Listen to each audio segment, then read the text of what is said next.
Welcome, everyone. I'm not calling this meeting to order. Please stand with us. We'll be led in prayer by Alderman Gallagher. Please remain standing for the Pledge of Allegiance, led by Alderman Payne. And before we do both, I'd like to have a moment of silence. We lost a good friend recently. Josh Bearden was a contractor for the city BLC that maintained the grounds and manicured right-of-ways for the city. He's a Southaven guy, lived his whole life here, and a good friend to a lot of the people I know that work for the city, and including myself. And we just like to have a moment of silence, in remembrance of Josh.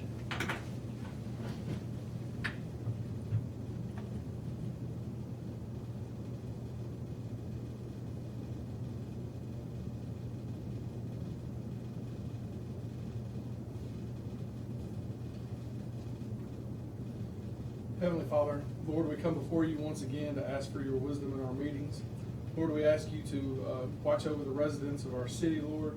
Keep us safe during this Independence Day holiday, Lord.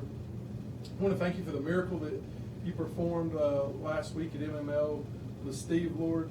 We thank you that you set that situation up, Lord, and that you saved Steve from certain death, Lord. And we just thank you and give you praise for that. In your name we pray. Amen. Pledge allegiance to the flag of the United States of America and to the republic for which it stands, one nation, under God, indivisible, with liberty and justice for all.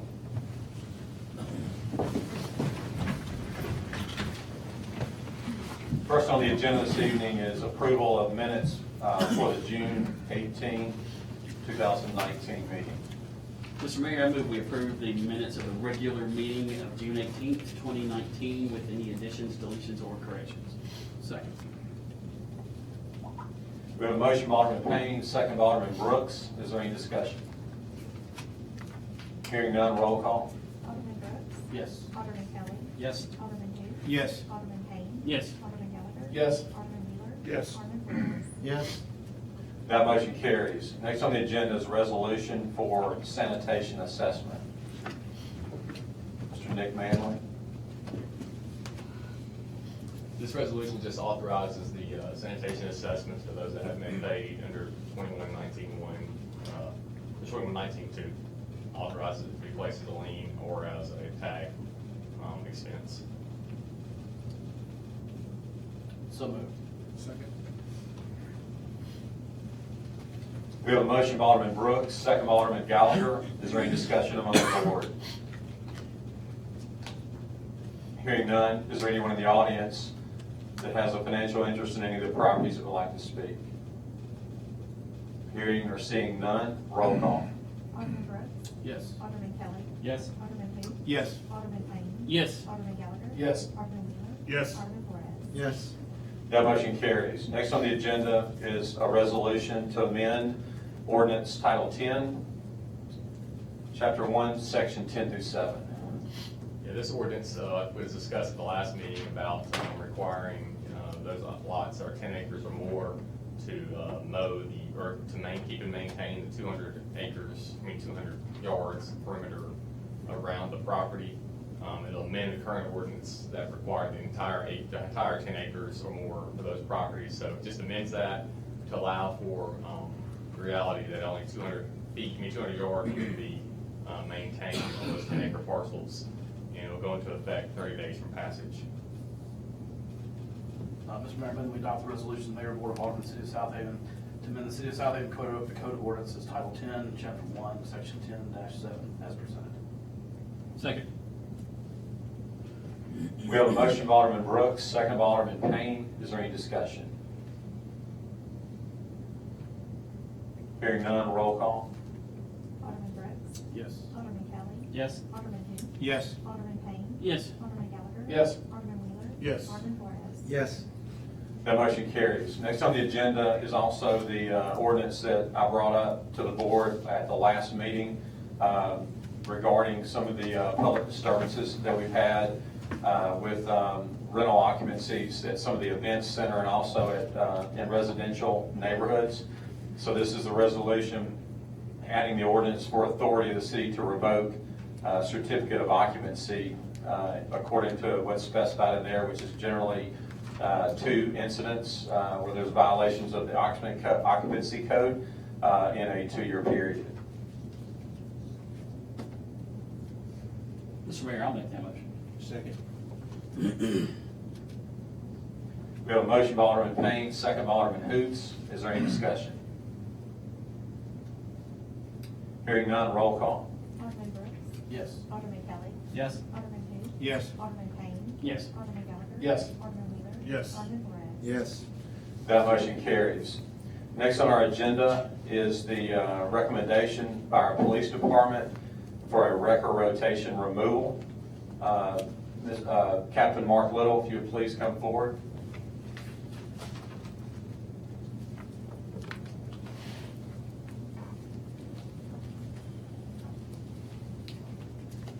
Captain Little, if you will, just brief the board on the issue, please, sir.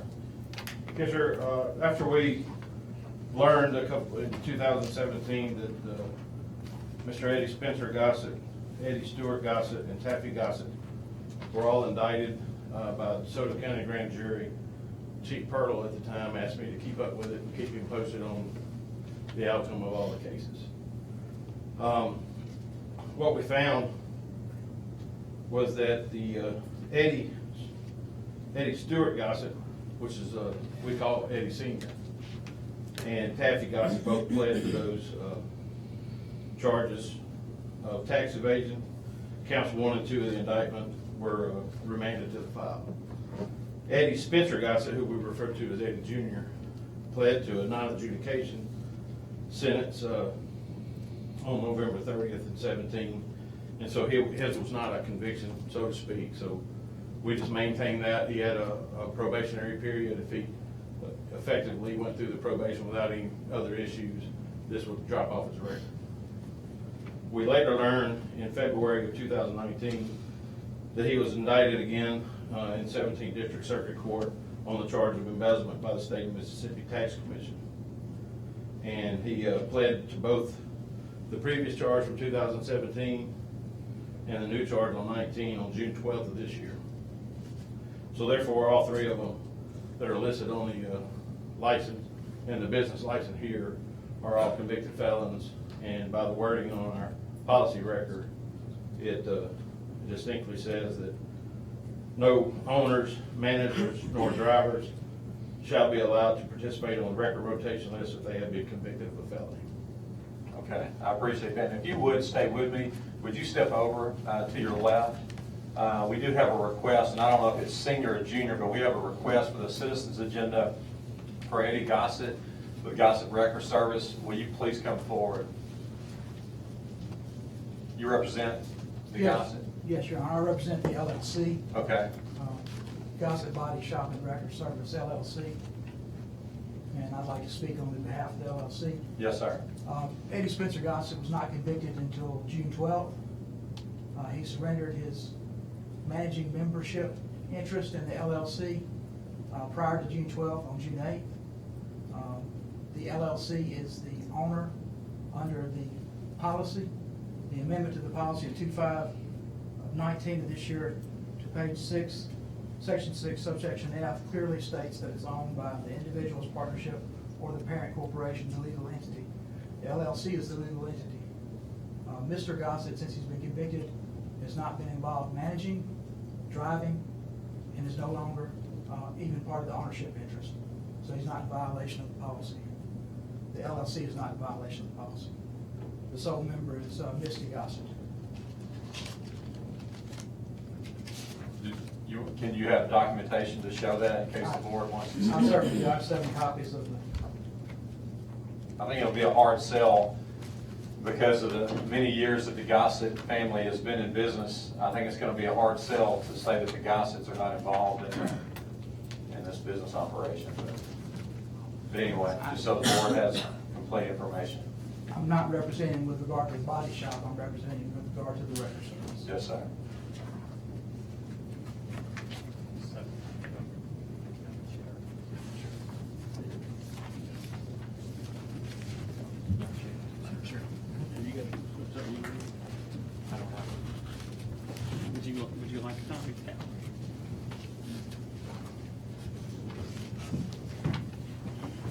And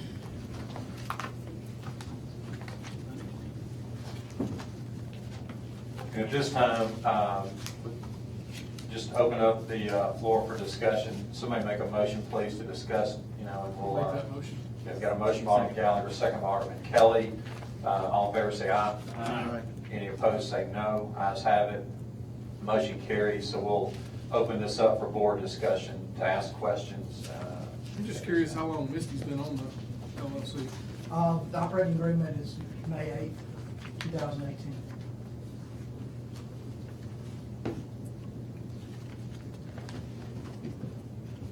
I think it's got her signature on the operating agreement in there, dated May 8th, 2018, the date of formation of the LLC.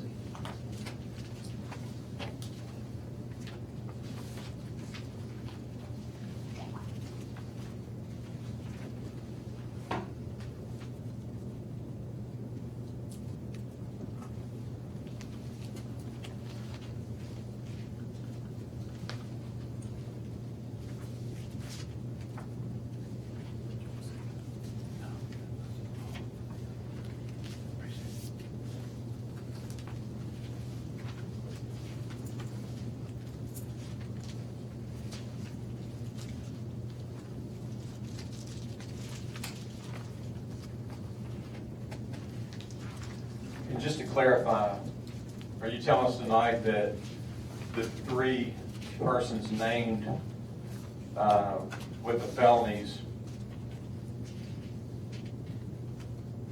are not managers? They're not managers. They have anything to do with the record service. The member manager is Misty Gossett.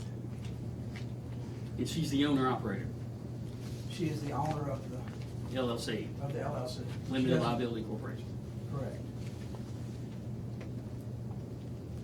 When is the last time that any of the three served in any of those three capacities?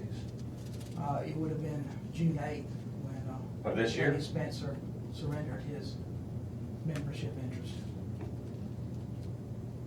And I don't know if it matters to the board, but I mean, that definitely shows that it was a strategic move to not violate the policy. If they were performing in any of these roles as late as June of this year and they were convicted on June 12th, I mean, I think it's pretty apparent that they have been actively involved in the record service. I think certainly they were up till June 8th. Yeah. At least Eddie Spencer Gossett. They don't want to violate the policy, so he surrendered his membership and has not been involved managing. The same thing would happen if you had a driver that's convicted of a felony. You let them go and you take them off the company. That's happened, I believe, to other companies. Thank you. Any discussion among the board? I'd like to hear what you have to say, what's your thoughts on it, I just got the operating agreement. I mean, based on what Mr. Gotts's attorney Yes, sir. is saying, it would, on the from a legal technical side, there would be no interest, there would be no ownership interest by Eddie Spencer Gossett based on withdrawal.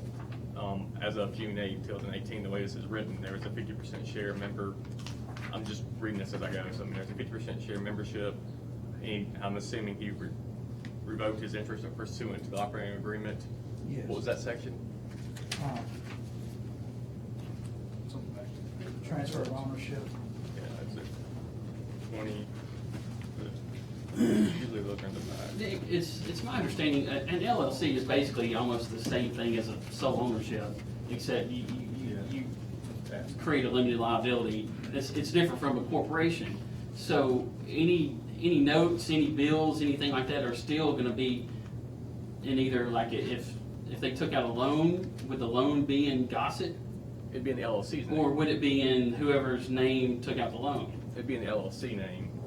I mean, I don't want to speak for else, but usually the way it works is if I have an LLC, LLC is not in Nick Manley's name, it'd be in Manley LLC name, and that's basically done, and not to get to a law class, that's done to protect the individual from liability. Well, yes, it's protect the individual's personal assets. liability.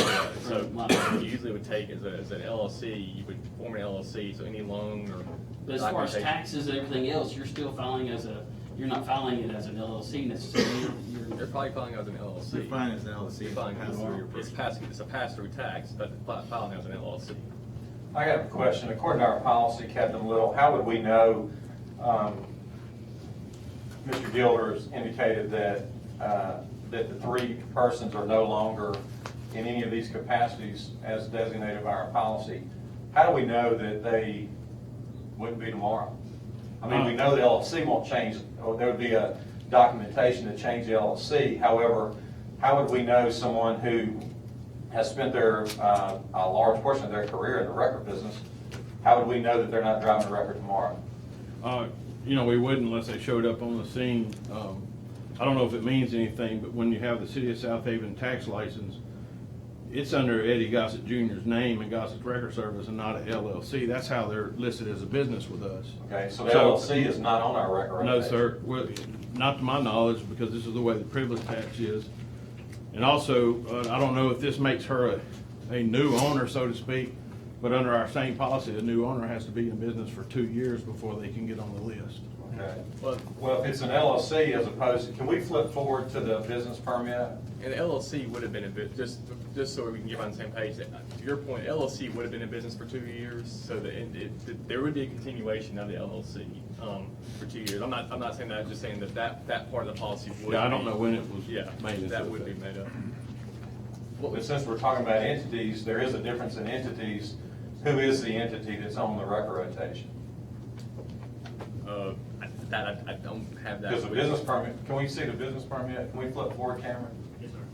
It's towards the very back, probably last 2 or 3 pages.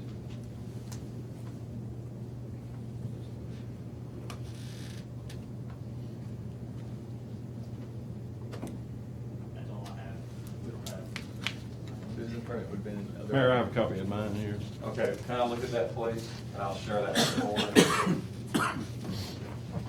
This is what's in our city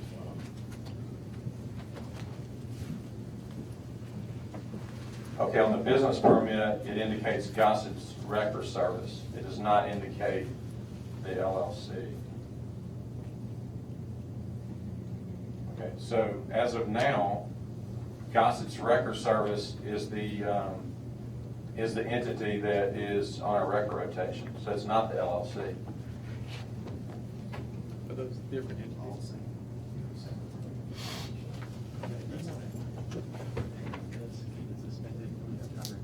I don't. Well, it's not my call, the board. I mean, I think it's clear that that's just a move to, to not violate the record policy, but I think it's a clear implied consent of our policy that we do not want someone on the rotation that's convicted of a felony. That's why it's written. And the other thing that's important to note, and correct me, I'm not the attorney here, Nick, correct me if I say something out of turn, but the record rotation is not a city ordinance. That's something that is a policy that our police chief created, but there's nothing in the law that dictates that the city must have a record rotation. Like our city could have one record service and contact them every time. There's nothing that, it's a privilege is what I'm saying. It's a privilege to be on the record rotation. It's not a legal obligation. It's not something that is an ordinance. So it was created just to, again, correct me if I speak out of turn, but to involve all of our local businesses. That's why you have a rotation, is to bring our businesses in, let them, share the needs of the city with the record service. But there's no legal obligation. There's no ordinance that requires anybody to be on this. And so my point, and again, it's not my call, it's the board's call. But my point is that you have 3 convicted felons. They're obviously, they're doing what's smart. They have their attorney here. I have no reason to doubt what he's saying is correct from a legal perspective. They formed an LLC or made changes to the LLC. But the bottom line, it doesn't indicate LLC, it's Gossett's Record Service, which would include all. And I think it'd be a pretty tough argument to make for Mr. Gilder or Mr. Gossett to say that the Gossetts have not been involved in any 3 of those capacities that are in our handbook. They've been a driver, they've been a manager. So it's my opinion that they violated the policy. So we're basically just voting to either to accept. Your vote, the recommendation by your police department is to remove them from the And record that's what we're station. voting on. What they want us to do, because it's their option, and they're calling to make. The police, is asking the board, they're asking you tonight, they're making a recommendation to you to remove this entity from the record rotation. If I may respond. Yes, sir.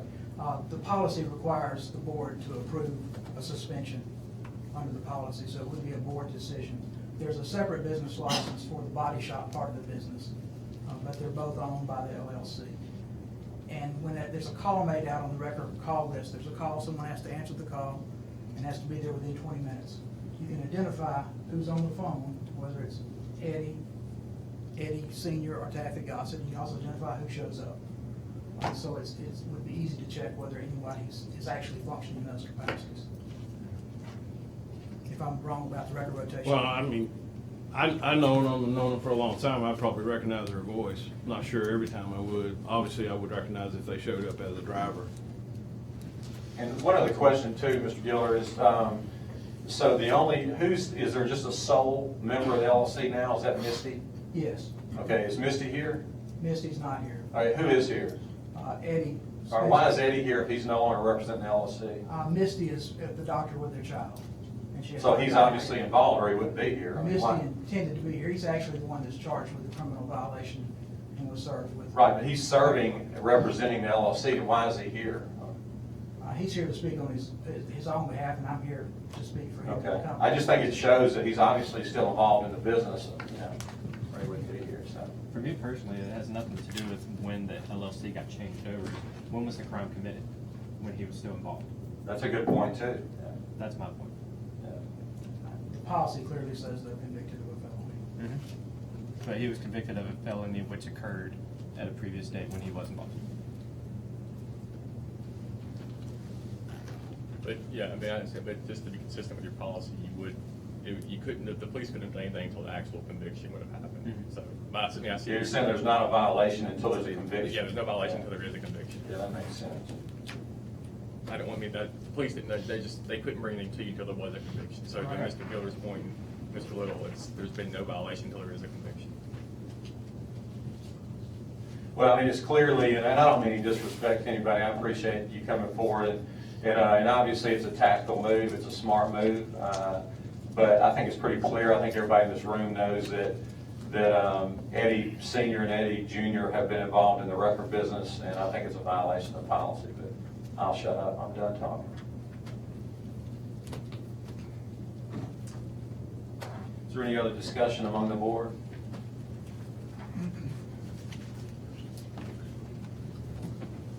Nick, do you have any kind of recommendation?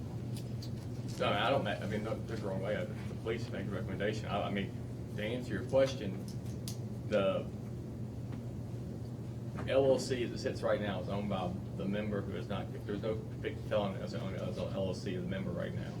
So, the policy violation would have occurred before or after, I'm trying to convict my dates, I don't have all the dates on this, but policy violation wouldn't have occurred until there was a conviction or a plea deal, if you will. So, But still going backwards there, I mean, we couldn't act until there was a conviction. Yeah, you couldn't But do since anything. there was a conviction, technically they were operating out of context, out of, well, there, after the conviction, there was been, the membership changed to the mayor's point, where there was no, it was just the LLC member dropped off, one stayed on, one dropped off, so there would have been, at that point, once they dropped off, there would have been no owner of the policy, of the LLC, who technically was convicted of any felony. The question becomes, to Mark's point, to Mr. Bueller and the mayor's point, I think other people's point of, are they operating or running it? And that's, I don't know, I can't answer that. Well, that's the question I would continue to ask, like I mentioned about the driver, how do we know, because you're not listed as an LLC member, that doesn't prove that you're not a manager of the company. With it being his wife, I mean, we're gonna bring tax records in, is he enjoying the revenue of the marriage? That's how we're splitting hairs. That's it gets to the point. You know, how do we know that is he not enjoying the revenue brought home to his household? He's married to Misty.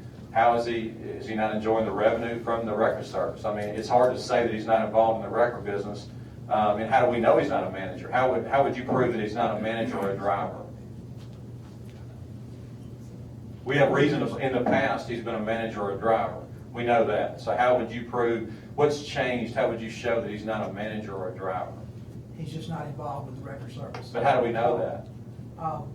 I'm sure the record service has come up on the list since the date of this has occurred. It would be easy enough to verify who the drivers are. They have to meet with the police officer, they have to wait for the police officer on the scene before they can take the record. But a manager is not necessarily on the scene. Correct, the manager would answer the phone call. And How do we know that he's not a manager? Well, the police have alleged the violation. If they had him on the phone call. Do you believe Eddie Senior or Junior is a manager? Yes, sir. Okay. Have they been on a phone call since June I don't 12th? I don't make those calls, Mr. Gilder. What I'm saying is, you know, I drive by there every day when I come to work. I come in that way. I know there's two businesses there. I've seen, it's up to earlier this week, Eddie Junior standing outside. You know, who's dealing with the people that come in and pay for their record fees and pick their cars up? I don't know that because I'm not there either. I have to think that they will probably be involved. Nick, was the mayor right in saying that this record rotation exists at the will and pleasure of the board?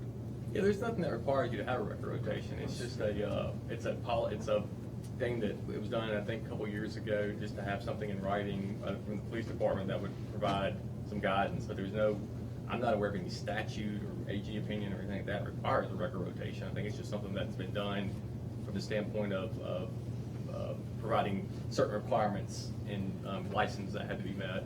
Just so everybody's comparing apples to apples when we do the list. But there's nothing that requires it. It's kind of at the, I don't want to say the whim of the board, it's the will and the pleasure of the board. From the mayor's point earlier, it is the board's call on how it works ultimately. Now, the police make recommendations, but the board is the one who actually makes the call.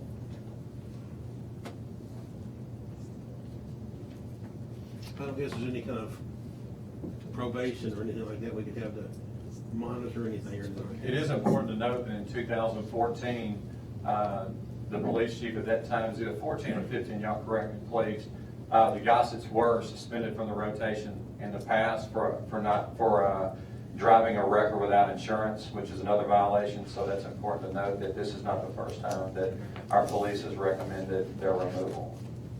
Police recommended a 1-year suspension, and we changed it to 2 months.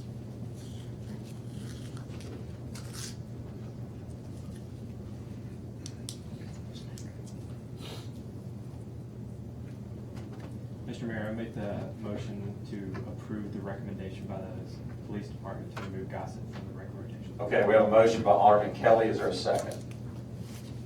Second. A second by Alderman Gallagher. Any more discussion? Hearing none, roll call. Alderman Brooks. Yes. Alderman Kelly. Yes. Alderman Hoots. No.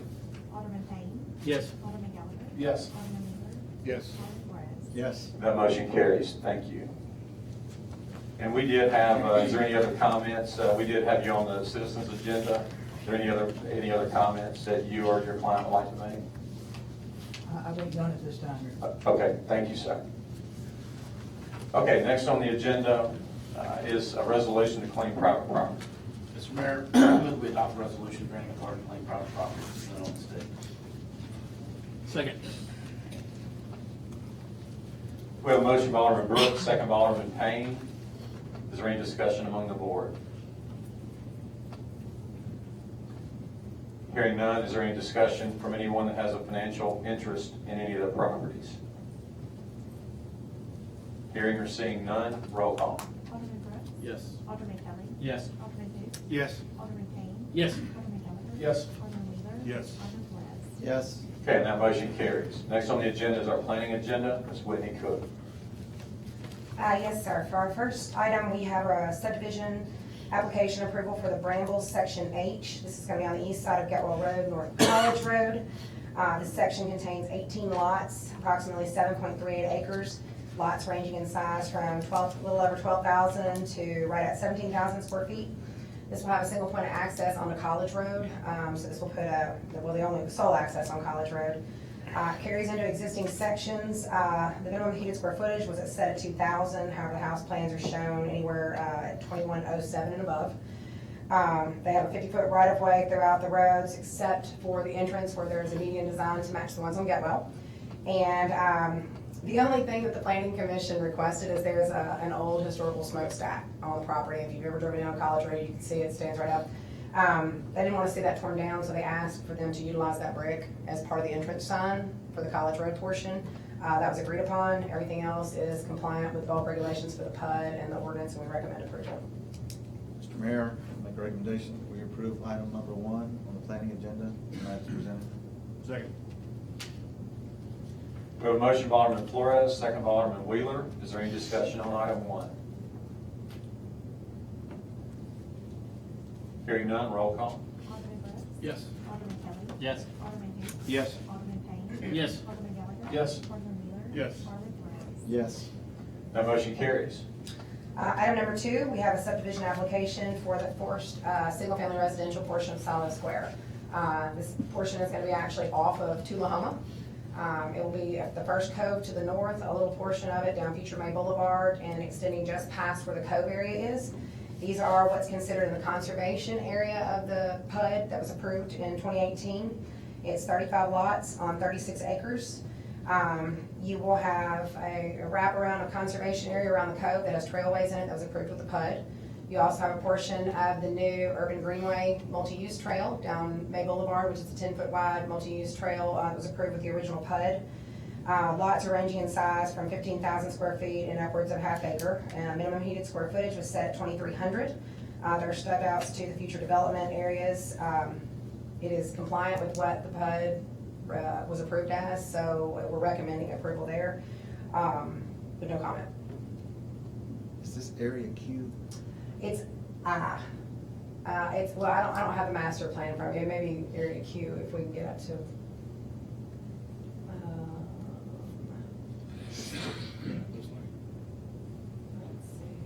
Okay, right there. If you look at the first cove going north off of Tullahoma right there, you'll see a little green space. Yeah. That's the portion we're talking about right there. You have a detention pond up here, and then you have the conservation area wrapping it. And those are the trails? Yeah, the trails are what you see kind of entering through the conservation area there. And they'll interconnect as they go. Mr. Mayor, I make a recommendation that we approve item number 2 on the planning agenda as presented tonight. Second. On item 2, we have a motion by Alderman Flores, second by Alderman Payne. Is there any discussion? And these are front-loaded, it says that. Yeah, these are the front load. The rear loaded ones are in the darker yellow and the orange. And the gentleman, Mr. Grindhill, is in the audience, and he did ask me to give you a quick update. I know everybody's been waiting on those new buildings going up, the 3-story ones. They will start construction next week. So you'll see some activity over there. They're finishing up the Slim Chickens and moving right over there. So he just wanted to kind of make you guys aware. Looks like it's almost done. Yes, it's looking good. We've run into a little landscape issues, but we're fixing that early next week. But the plan is, F&F is, what's the schedule on the? They were wanting to open on the 18th. They may have to push it back a couple days, but. No, I mean for the new buildings. She gave me earlier. Our buildings are still on the bottom floors and wood frame above the first floors. Our still's being fabricated now, so that's what we've been waiting on for the past few weeks. There was no reason for us to put the foundations in before the still's ready. The still is probably getting close to being done, so they're gonna start the foundations next week in hopes that we have the foundations done right at the time the still's ready to erect. So there should be a lot of activity come next week.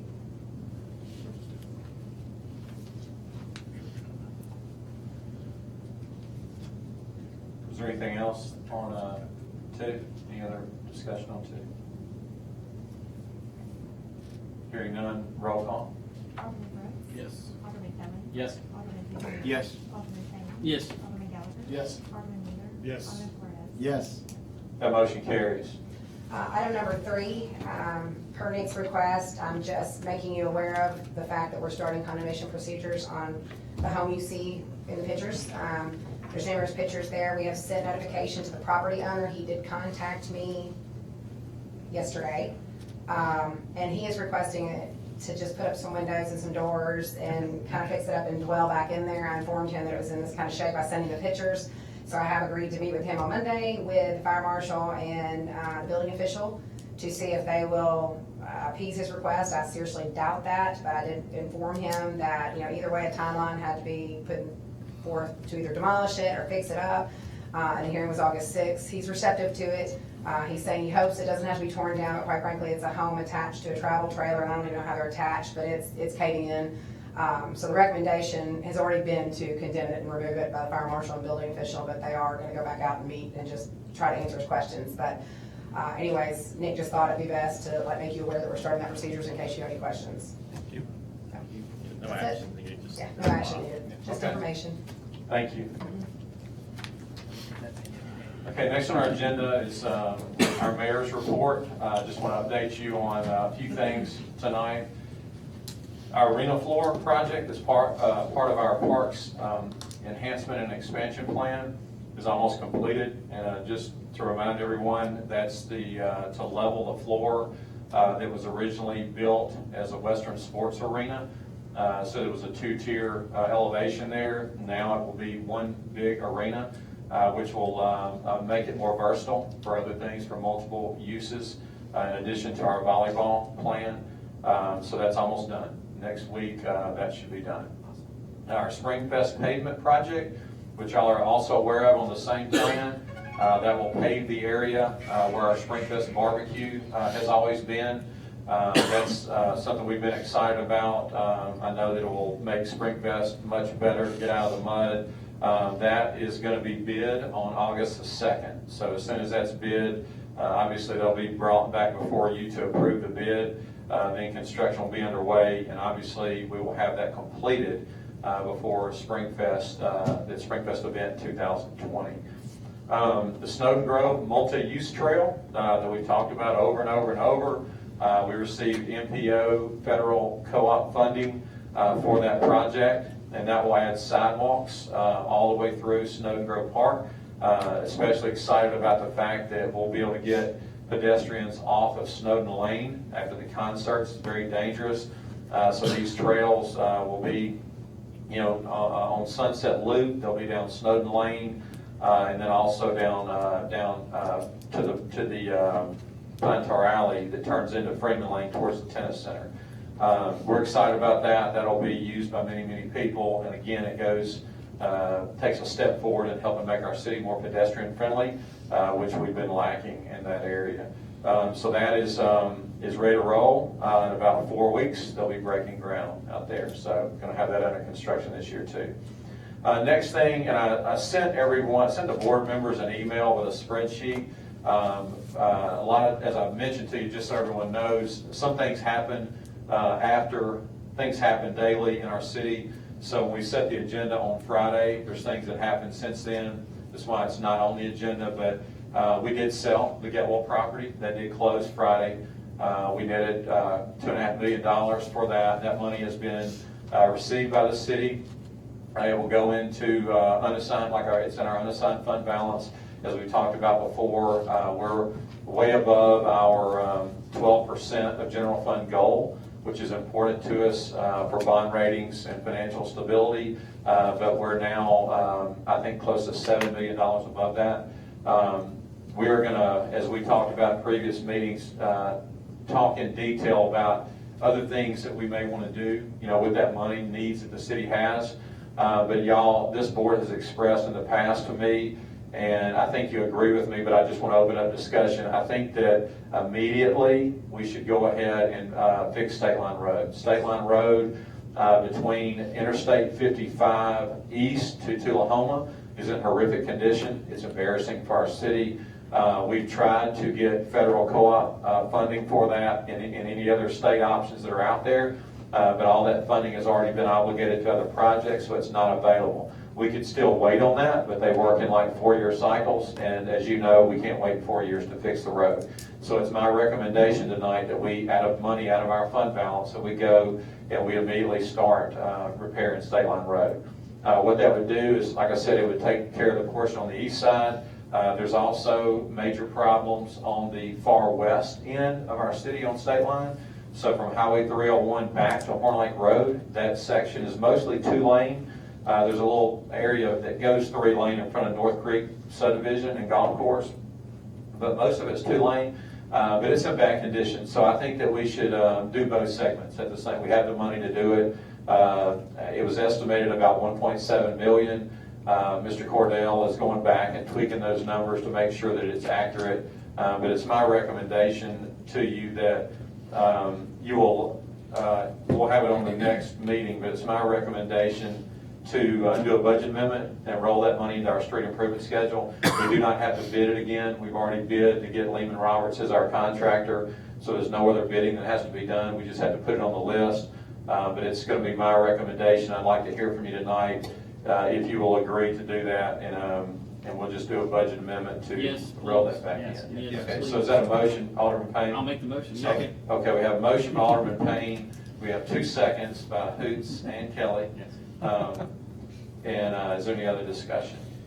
Look, I'm all in favor of it, and since we have the access funds, I think it's a great idea, but we have got to address Old Dominion right on that road, because it is accelerated the destruction of that road, big time. It has and that's a great thing to bring up. The only thing, and we can probably talk about this in more detail later, but the challenge is it's a truck route, and how do you monitor who's on it and who's not?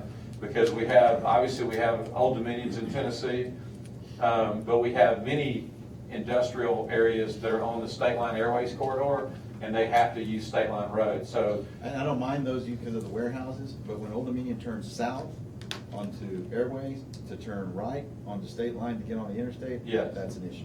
but how do we stop it? I've had discussions with previous police chiefs about that, and no one has told me a way that we can enforce that. So do you know? I don't know, I mean, I just. Cold,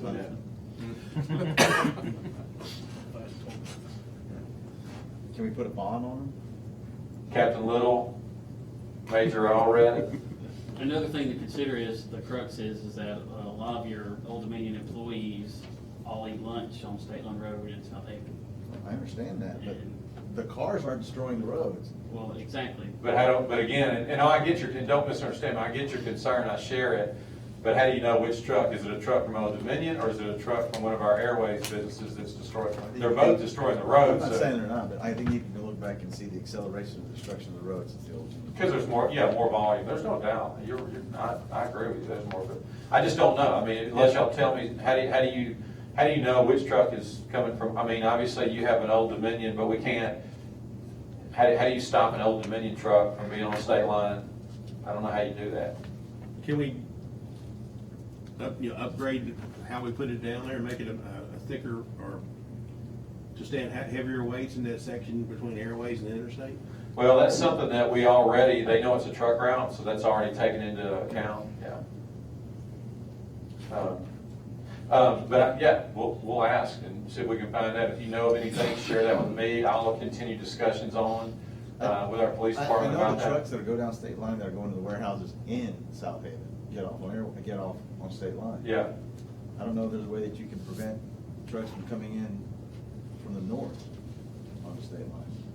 if we can find an answer to that, then, but that's the question, yeah. What about that, I know they've used at times no 3 traffic, 3 trucks, going, they have to, if they're making a stop, they can go down that street, but if it's, they're just, transiting it, they can't. Well, that's when it's not on a truck route. No, but State Line is a truck route, so, yeah. Whitney? When Old Dominion was coming through originally, and we started expressing problems with the road being torn up and everything, we got in touch with them and in touch with the city of Memphis, and they agreed upon doing a loop route where if they were coming to enter Old Dominion, they had to get off on Shelby Drive, come down Airways and enter it that way, so they weren't on our roads, but exiting, it was coming on to our road, onto State Line Road, and then getting on 55. So they did a loop thing. Now, I don't know if they're still agreeing to that and still doing it, but we had Memphis kind of come up with that type of agreement, so we were only gonna get 50% of the traffic. Yeah, but there's still no enforcement mechanism. I was gonna say, I don't know how, I mean, that's the agreed upon route that they put in their reports to get Old Dominion approved there, but how, if we can prove they're doing it or not, I don't know. Yeah. Well, we'll keep asking questions. We'll see what we can figure out. But no, I appreciate you bringing that up, Alderman Flores. I share your concern. And it is a good point. Alderman Payne brings up a good point. When Old Dominion opened there, I've had business owners that, especially restaurants, that have told me they've noticed a difference. So it does bring some benefit. Now, whether that benefit outweighs the damage to the road, I don't know. But we'll continue to research that, and try to try to do what we can to enforce that. Okay, is there any other discussion? Okay, and then, so I guess we'll go ahead, Chris, I'm gonna just go ahead and ask for the budget amendment now on this, okay? So what we're voting on is a budget amendment to move,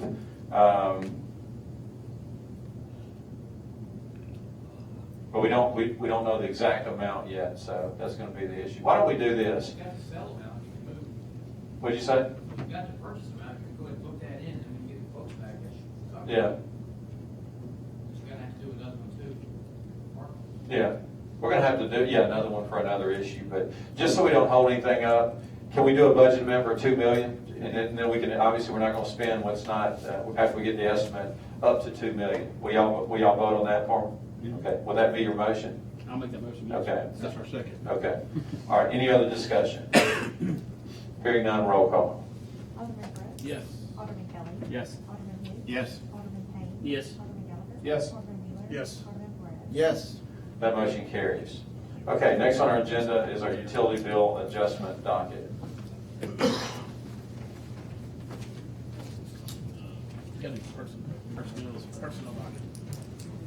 Okay, my fault. I got ahead.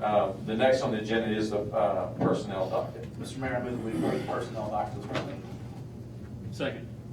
We have a motion by Alderman Brooks, second by Alderman Payne. Is there any discussion? Hearing none, roll call. Alderman Brooks. Yes. Alderman Kelly. Yes. Alderman who? Yes. Alderman Payne. Yes. Alderman Gallagher. Yes. Alderman Wheeler. Yes. Alderman Flores. Yes. That motion carries. Next on the agenda is our city attorney's legal update.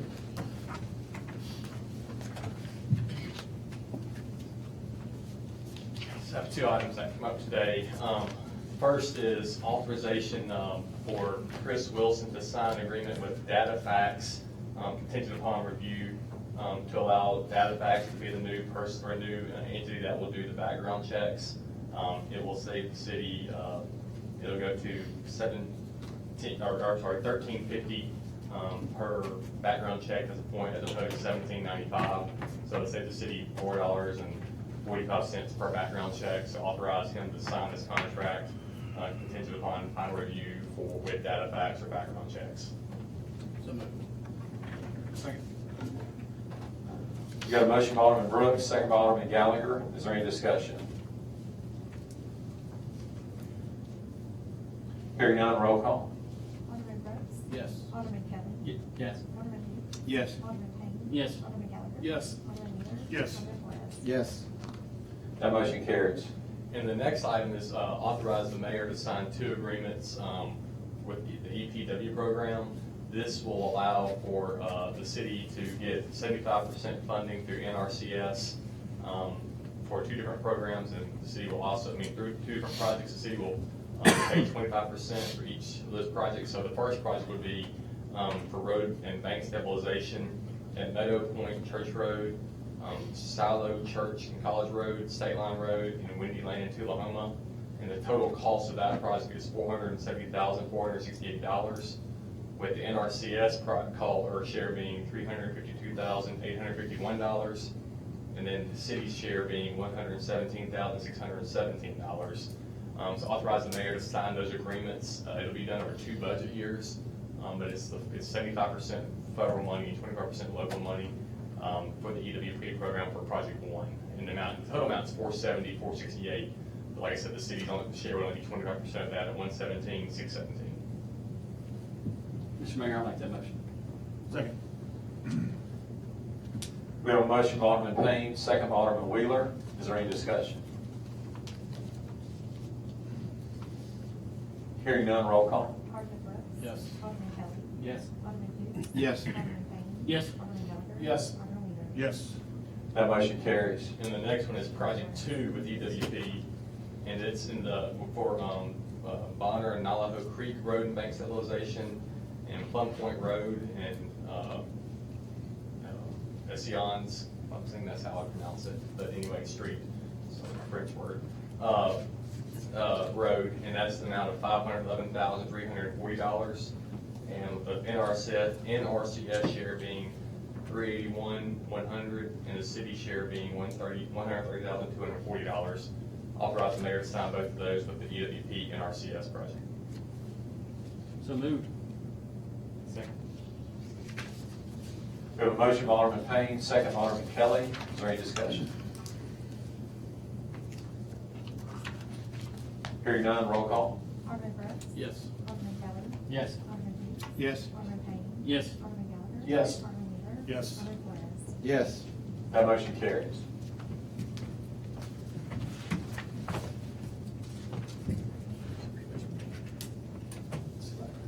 Okay, next on our agenda is our utility bill adjustment docket. Mr. Mayor, I move we approve the utility bill adjustment docket as presented on the state. Second. We have a motion by Alderman Payne, second by Alderman Brooks. Is there any discussion? Hearing none, roll call. Alderman Brooks. Yes. Alderman Kelly. Yes. Alderman Dees. Yes. Alderman Payne. Yes. Alderman Wheeler. Yes. Alderman Flores. Yes. That motion carries.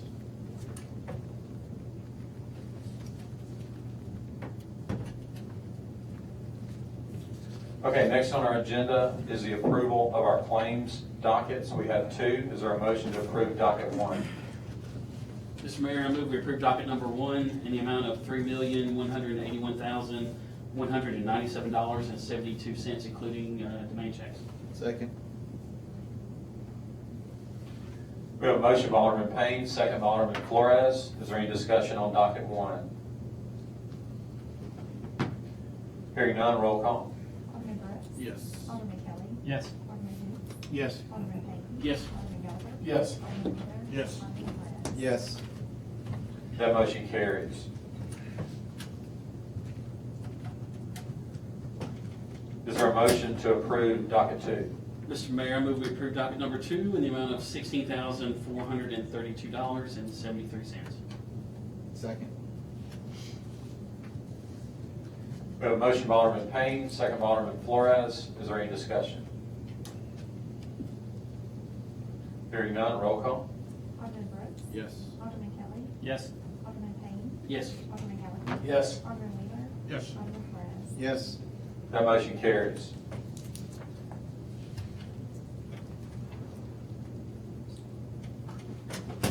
Okay, next on the agenda is to determine the need for executive session. So moved. Second. We have a motion by Alderman Gallagher, second by Alderman Wheeler. All in favor say aye. Aye. Any opposed say no. Ayes have it, motion carries. The need this evening is personnel in the Southaven Police Department, economic development with potential business or industry locating in the city, and litigation against the Southaven Police Department. Is there a motion to declare executive session? So moved. Second. Got a motion by Alderman Kelly, second by Alderman Brooks. All in favor say aye. Aye. Any opposed say no. Ayes have it, motion carries. The mayor and board will now enter executive session.